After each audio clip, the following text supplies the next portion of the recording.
Well, again, I would like to introduce Dr. Hal, and again, I invite all you to come up here and write your questions and put money in the envelope. And please, let's bring onto the stage Dr. Hal. And also, for a bonus, in case it gets all crazy, we brought an extra performer here. His name is Corky. That's right, he'll answer some of the more lackadaisical questions you might have, and we might do a little ventriloquism answers to some of your questions if your questions indeed ask Corky to respond to them.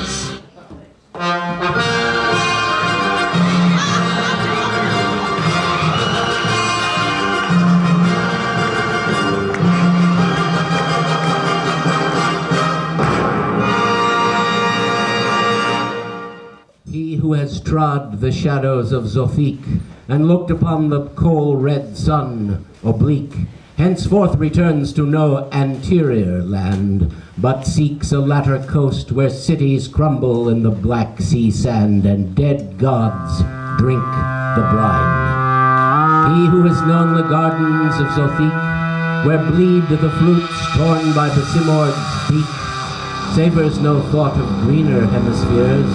In arbors uttermost, in sunset cycles of the sombering years, he sips an aromatic wine. He who has known the wild girls of Zofik shall come not back a gentler love to seek, nor know the vampires from the lover's kiss. For him the scarlet ghost of Lilith from time's last necropolis rears amorous and malign. He who has sailed in galleys of Zofik and seen the looming of strange spire and peak must face again the sorcerer-sent typhoon and take the steerer's post on far-poured oceans by the shifted moon or the reshapen side. Ladies and gentlemen, it's taken us a lot to get here. The Ask Dr. Hal show was dark for 2 weeks while we struggled with our difficult birth. And it gladdens my heart, indeed it does, to see you all here. And thus I will try even harder than usual to entertain you without bursting a blood vessel and expiring on the spot. It could happen, but I don't think it will. And I suppose that let us launch forth on perilous seas unknown of this version of the Ask Dr. Hal Show 2.0 of Conversations with Dr. Hal. By the way, I hope everyone knows where the bathroom is and is able to hear my voice as currently amplified. So what do you have as question number 1? All right, well, I've been going over some of them. I haven't gone over all of them, but this seems like an interesting way to start it off. Just pluck a good one and let's get All right, we got a question here by, well, actually, it's not by anybody, but they say some people prefer anonymity. This is definitely a possible, I would say it's a Fernet question. A Fernet question? Oh, that's very progressive. So so it goes like this. Okay. So I just had an abortion. Oh, that is sad. Yeah, it is sad. Done by Vikings. Doctor with teeny scalpel, who after the procedure was asking if getting a rim job was a performance art. When a religious wacko shot him. No. Now here's, I guess, does he go to Valhalla? The Viking was shot by the religious wacko, and he had a scalpel in his hand. But he was not in battle slain, was he? He is not in battle against some fetus, which is hardly in a position to be able to offer resistance. Although some fetuses are born with their teeth projecting or their brains outside their heads or whatever, and this is why there are these troublesome late-term abortions, because although it's possible to know about this in advance, not everybody does. Still, if you kill a Viking with some sort of a sword in his hand, he might be able to get over the threshold of Valhalla, but not into the good part. where the warriors who have been risking their lives get to swill mead all day, fight all night, and get all chopped up, and then get magically healed and come back to drink more. This is their heaven, but unfortunately, like all heavens, there are degrees and varieties of it. The outer edge is where such a Viking would be. A Viking is also supposed to be a warrior, and I'm afraid not a healer, unless it is his own healing that goes on under nature's domination. I think that deserves a shot of Fernet. Yes, let's give him a shot of Fernet. I hate to rule against these Vikings. Oh, Pete Goldie! Pete Goldie, ladies and gentlemen, drinking the first shot of Fernet here at our new venue, the J.R. Bob Dobbs Memorial Hall at Space, which is where you all now sit.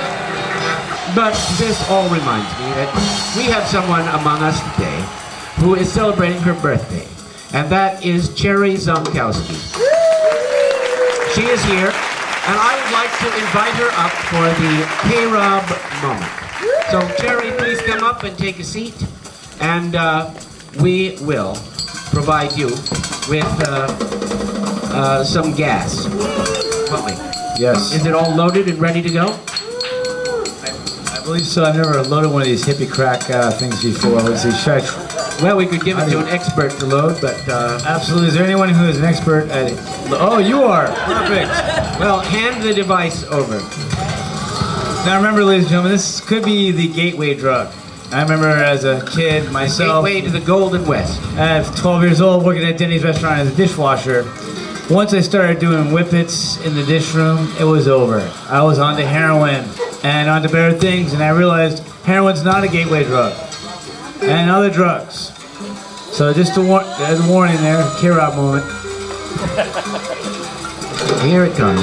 Yes, once the whippets start being inhaled, the dishes and the dishwashing suffers.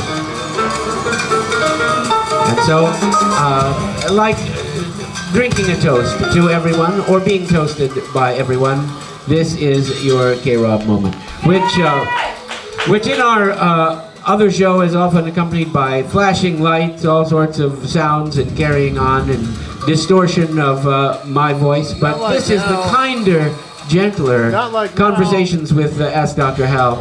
So in this case, Jerry is only allowed to enjoy her moment here on the stage. Let's have a round of applause, ladies and gentlemen. Happy birthday.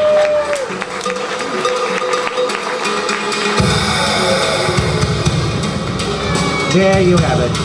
And thank you for our KroB moment. I hope someone understands that, because it's opaque to me. So let's rush forward. Rush on. We have many questions. We'll rush on here. Okay, this comes from Danny Garcia. All right. What exit off the interstate do I take to get to the fractal freeway? The fractal freeway? The fractal freeway. Once again, I sort of like to look at the orthography of these. Yes, sure.